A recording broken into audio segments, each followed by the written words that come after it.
میں کپڑے سلائی کر کے بناک بیچتی تھی۔ ایک دن بہنوئی کہنے لگا، ایک بار تم بناک کا چکر لگاؤ، ٹکٹ میں بیچ دوں گا۔ ٹکٹ کا سن کر میں بھی تیار ہو گئی، ڈھیر سارے کپڑے سی کر تیار کیے اور بیگ بھر کر روانہ ہو گئی۔ ایک ہفتہ تو بہنوئی نے میری خوب آؤ کی، مگر 7ویں دن میرے ہوش اڑ گئے۔ بہنوئی نے مجھے سب سنڈریلا کی جادوگرنی کہتے تھے، اور یہ بات کچھ جھوٹ بھی نہ تھی، کیونکہ میں جس طرح کے کپڑے سلائی کرتی تھی، عورتوں کی آنکھیں حیرت سے بٹی رہ جاتی تھی۔ میرے ہاتھوں میں کمال کا جادوئی ہنر تھا، میرے دماغ میں ایسے نئے نئے ڈیزائن کپڑوں کے حوالے سے آتے تھے۔ ہمارے محلے کے سب لوگ ڈبل قیمت پر مجھ سے ہی کپڑے سلواتے تھے، یہاں تک کہ اب بڑی بڑی بوتیک والیاں بھی میرے پاس آنے لگی تھیں۔ میرے پاس اتنا کام تھا کہ سر کھجانے کی بھی فرصت نہ تھی، لیکن کہتے ہیں نا کہ انسان کی لالچ کی بھوک کبھی نہیں مٹتی، میرا شمار بھی ایسے ہی لوگوں میں ہوتا تھا۔ میں نہیں جانتی تھی کہ میرا یہ لالچ مجھے کہیں کا نہیں چھوڑے گا۔ یہ بات ان دنوں کی ہے جب میری بہنوئی نادر بائی بناک سے پاکستان آئے ہوئے تھے۔ بہنوئی بناک میں ملازمت کرتے تھے، اس لیے بڑی آپا ہمارے گھر کی اوپر کی منزل میں ہی رہتی تھی، کیونکہ تنہا گھر میں شوہر کے بغیر رہنے سے گھبراتی تھی۔ نادر بھائی اوپر کی منزل کا ایک معقول کرایہ بھی ہر ماہ ہمیں بھیجتے تھے، پر ہمیں آپا کی طرف سے فکر نہیں ہوتی تھی۔ مسئلہ یہ تھا، نیچے والے پورشن میں میری 2 بھابھیاں رہتی تھیں، اس لیے نیچے کوئی بھی کمرہ خالی نہ تھا۔ نادر بھائی 1 سال بعد ہی پاکستان آتے تھے۔ میں نے اپنی سلائی کے لیے الگ سے جو کمرہ بنایا تھا وہ اوپر والے پورشن میں تھا۔ اس بار جب نادر بھائی بناک سے واپس پاکستان آئے تو میری سلائی کے جوہر دیکھ کر دنگ رہ گئے، کہنے لگے، سمیہ تم مجھے سے ہی کپڑے سی کر دو، میں اسے بناک لے کر جاؤں گا، وہاں پاکستانی لوگ ڈالر میں ان کپڑوں کو خریدیں گے۔ یہ سن کر تو میری آنکھیں چمک گئی تھیں۔ میں نے اپنی ساری جمع پونجی اکٹھی کی اور 12 مارکیٹ سے اس کا ہول سیل میں کپڑا خرید لیا اور پھر ان کو سینے میں مصروف ہو گئی۔ بہت محنت کے بعد میں نے کافی سارے بیش قیمت جوڑے تیار کر لیے اور جب نادر بھائی جانے لگے تو نادر بھائی کو دے دیے۔ میں نے کہا کہ وہ یہ بناک میں بھیجے اور پیسے مجھے بھیج دیا کریں۔ نادر بھائی اس بات پر راضی ہو گئے۔ جب وہ واپس بناک گئے تو جانے لگے، سارے بوتیک سٹائل کے سوٹ اپنے ساتھ لے گئے۔ مجھے حیرت کا جھٹکا اس وقت لگا جب 15 دن بعد ہی نادر بھائی نے مجھے ڈھیر پیسے میرے بینک اکاؤنٹ میں بھیج دیے۔ اب تو میں ہر ماہ یہی کرتی، ہول سیل سے مارکیٹ سے کپڑا اٹھاتی اور تیار کر کے بناک بیچتی اور وہاں سے ڈالر کے حساب سے مجھے پیسے ملتے۔ ایک بار جب نادر بھائی کا فون آیا، جو خبر انہوں نے مجھے سنائی، وہ سن کر مجھے اپنے کانوں پر یقین نہیں آیا۔ وہ مجھ سے کہنے لگے کہ سمیہ تمہارے کپڑے یہاں پر ایک پاکستانی عورت کو بہت پسند آئے ہیں، وہ تمہارے ساتھ مل کر بوتیک کھولنا چاہتی ہے، تمہارے تو وارے نیارے ہو جائیں گے، تم بناک میں آ جاؤ، ٹکٹ میں تمہیں بھیج دیتا ہوں۔ میں تو ایسا موقع گنوانا ہی نہیں چاہتی تھی۔ جب یہ بات میں نے اپنے والدین سے کی، میری والدہ تو یہ سن کر ہتھیے سے اکڑ گئی، کہنے لگی کہ جوان جہان بیٹی کو میں پرائے دیس کبھی نہ بھیجوں۔ میرے والد بھی اس بات پر راضی نہ تھے، لیکن میری آپا نے کہا کہ نادر بھی تو وہی ہے، اچھا ہے کہ سمیہ وہاں کی بڑی بوتیک میں کام پر لگ جائے گی۔ میری آپا نے ایک طویل بحث کے بعد امی ابا کو راضی کر لیا۔ نادر بھائی نے میرا ٹکٹ بھیج دیا۔ جب میں جہاز میں بیٹھی تو میری خوشی کی انتہا نہ تھی۔ پہلی بار میں جہاز میں سفر کر رہی تھی۔ میں نے تو آج تک ایئرپورٹ بھی نہیں دیکھا تھا اور مجھے ایک بیرون ملک دیکھنے اور گھومنے پھرنے کا موقع مل رہا تھا۔ آج جب میں بناک کے ایئرپورٹ پر پہنچی تو میں بے حد گھبرائی ہوئی تھی، کیونکہ پہلا سفر میں نے جہاز کا کیا تھا اور وہ بھی اکیلے۔ جب میں اپنے سامان سے بھری ٹرالی لے کر باہر آئی تو چاروں طرف تیزی سے نظریں گھمانے لگی کہ جلد مجھے نادر بھائی نظر آ جائے۔ وہاں زیادہ تر انگریز اور چائنیز ہی نظر آ رہے تھے۔ عورتوں نے زیادہ تر پینٹ شرٹس اور سکرٹس پہن رکھی تھیں اور کچھ ایسے لباس کہ شرم سے نظریں جھک جائیں۔ میری نظریں نادر بھائی کی متلاشی تھیں، لیکن ایک وہیں مجھے کہیں نظر نہیں آ رہے تھے۔ اب تو میرا دل خوف کے مارے تیزی سے دھڑکنے لگا تھا۔ جب وہ جانتے تھے کہ میں آ رہی ہوں، وہ بھی اکیلی، تو وہ مجھے لینے کیوں نہیں پہنچے تھے؟ شاید میں اپنی گھبراہٹ چھپا نہیں پا رہی تھی۔ جب وہاں کھڑا ایک انگریز نوجوان جو کافی دیر سے مجھے وہیں کھڑے دیکھ رہا تھا، میرے پاس پہنچ گیا۔ اسے یوں اپنے پاس آتا دیکھ کر تو میری جان ہی نکل گئی تھی، کیونکہ میری فلائٹ کے سارے مسافر جا چکے تھے، بس میں ہی وہاں کھڑی تھی۔ وہ میرے پاس آ کر کھڑا ہو گیا۔ میں اسے اپنے پاس دیکھ کر گھبرا کر پیچھے ہٹی تو کہنے لگا، آر یو سمیہ؟ میں نے اسے نافہمی سے دیکھا۔ اسے میرا نام کیسے پتا؟ پہلے تو میں نے سوچا کہ اس بات میں سر ہلا دوں، لیکن پھر سوچا نہ جانے کون ہے اور نہ جانے کیسے میرا نام جانتا ہے۔ میں نے اسے کوئی بھی جواب نہیں دیا۔ حیرت مجھے اس وقت ہوئی جب اس نوجوان انگریز کے منہ سے میں نے ٹوٹی پھوٹی اردو سنی، تم سمیہ ہو؟ مجھے مسٹر نادر نے بھیجا ہے تم کو لینے کے واسطے۔ وہ بمشکل رک رک کر لفظ بول رہا تھا۔ نادر بھائی کا نام اس کی زبان سے سن کر میرا سانس کچھ بحال ہوا۔ میں نے کہا، نادر بھائی کیوں نہیں آئے میری بات پر؟ وہ کہنے لگا، انہیں کام تھا۔ یہ کہہ کر اس نے بڑے بے تکلفانہ انداز سے میرے ہاتھ سے سامان سے لدی ٹرالی پکڑی اور ایک طرف لے جانے لگا۔ مجھے بھی اس کی تقلید میں چلنا پڑا۔ وہ مجھے ایک گاڑی کے پاس لے گیا۔ مجھے دیکھ کر حیرت ہوئی تھی، کیونکہ نادر بھائی تو بنا کے کسی اسٹور میں ملازم تھے اور وہ گاڑی تو خاصی بڑی اور مہنگی تھی۔ اس شخص نے میرا سامان ڈکی میں رکھا اور گاڑی کا فرنٹ ڈور میرے لیے کھولا، لیکن میں پچھلی نشست پر بیٹھ گئی۔ میں بھلا کیوں کسی اجنبی کے ساتھ فرنٹ سیٹ پر بیٹھتی؟ اس شخص نے مجھے کچھ لمحے بڑی تیزی نظروں سے دیکھا، پھر فرنٹ سیٹ پر بیٹھ کر گاڑی چلانے لگا۔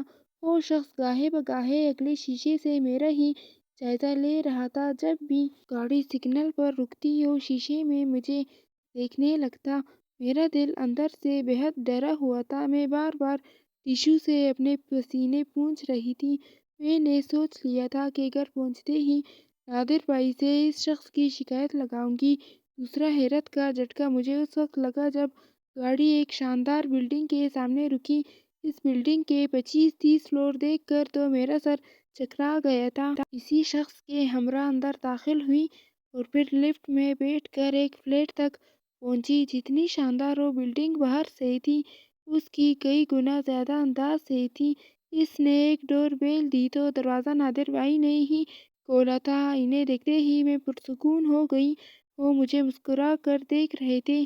میں نے انہیں سلام کیا۔ وہ مجھے اندر لے گئے، پھر اسی شخص کا شکریہ ادا کرنے لگے جو مجھے گاڑی میں بٹھا کر ایئرپورٹ سے لے کر آیا تھا۔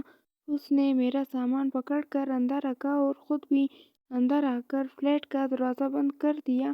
نادر کہنے لگے کہ وہ ابھی اپنی ڈیوٹی سے واپس آئے ہیں، انہیں چھٹی نہیں ملتی، اس لیے ہی انہوں نے اس ڈیوٹی نامی شخص کو مجھے لینے بھیجا تھا۔ مجھے اس شخص پر حیرت اس وقت ہوئی جب وہ اسی فلیٹ کے کمرے کے اندر چلا گیا۔ میں خود بھی ایک طویل سفر کر کے آئی تھی۔ اس وقت مجھے بھی آرام کی طلب تھی۔ میں نے اس فلیٹ کا جائزہ لیا۔ وہاں 3 ہی کمرے تھے۔ میں نے نادر بھائی سے پوچھا، یہ شخص کون ہے؟ کہنے لگے، میرا دوست ہے۔ پھر وہ مجھے کمرے میں لے گئے۔ کہنے لگے، تم آرام کرو، پھر بات کریں گے۔ وہ کمرے سے باہر چلے گئے۔ میں نہا دھو کر فریش ہو کر سو گئی۔ میری آنکھ رات کو ایک شور کی وجہ سے کھلی، جیسے 4-5 مرد اس فلیٹ میں موجود ہوں اور باہر لاؤنج میں ہی باتیں کر رہے ہوں۔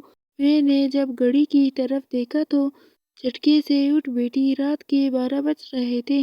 میں اتنی دیر سو گئی تھی، مجھے خود پر حیرت ہو رہی تھی۔ جب میں کمرے سے باہر نکلی تو وہاں واقعی ہی نادر بھائی سمیت 4 مرد تھے اور 2 چائنیز تھے اور ایک وہ ڈیوٹی نامی انگریز۔ سب ہی مجھے دیکھ کر ہیلو کہتے ہوئے میری طرف مصافحے کے لیے ہاتھ آگے بڑھانے لگے۔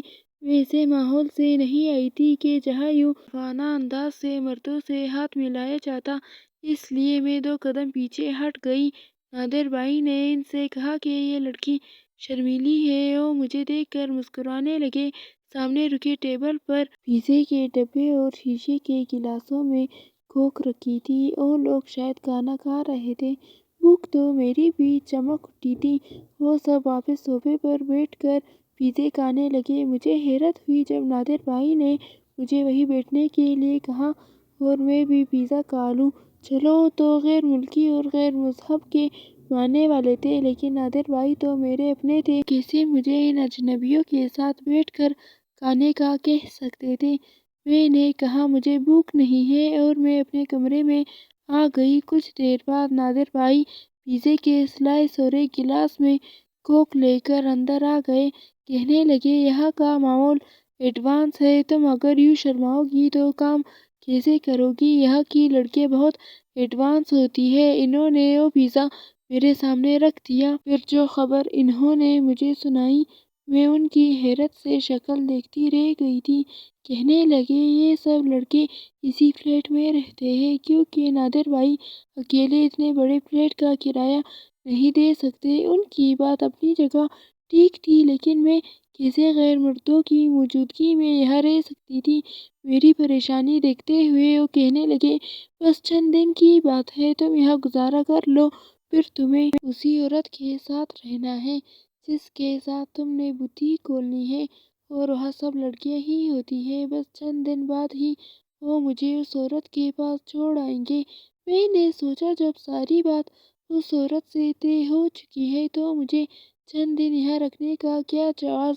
جب میں نے یہ سوال ان سے کیا تو کچھ پل وہ مجھے دیکھنے لگے، پھر مسکرا کر بولے وہ عورت چند دن کے لیے دوسرے شہر گئی ہے۔ میں نے پیزا کھانے کے بعد جب وہ کوک کا پہلا گھونٹ بھرا تو فوراً سے گلاس واپس رکھ دیا۔